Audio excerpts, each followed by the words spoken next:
Assalamualaikum, selamat pagi dan salam sejahtera semua. Berjumpa lagi kita di channel Ros Ali Family. Jangan lupa share, like and subscribe Ros Ali Family channel ya guys. Thank you. Pagi ni Ros nak hantar budak-budak pergi sekolah.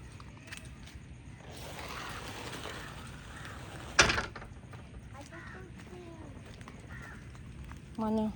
Dia balik sekolah. Mesti dia berak dekat gate sekolah. Dia dah balik sekolah. Dia dah balik. Ini yang jinak kan ni?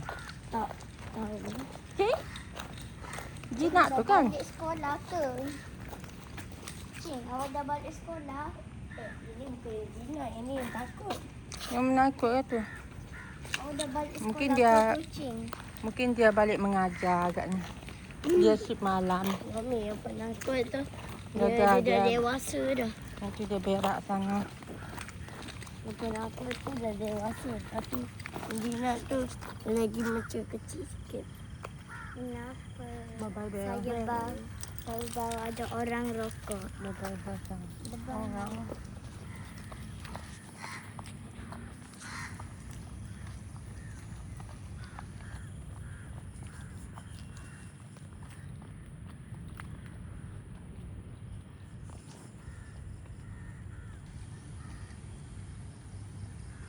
Suasana waktu pagi di kawasan sekolah.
Baru balik hantar anak sekolah guys. Okay guys.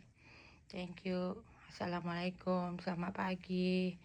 Semoga ceria selalu di samping keluarga tersayang dan di samping tugas seharian.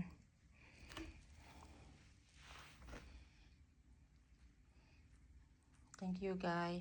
Assalamualaikum.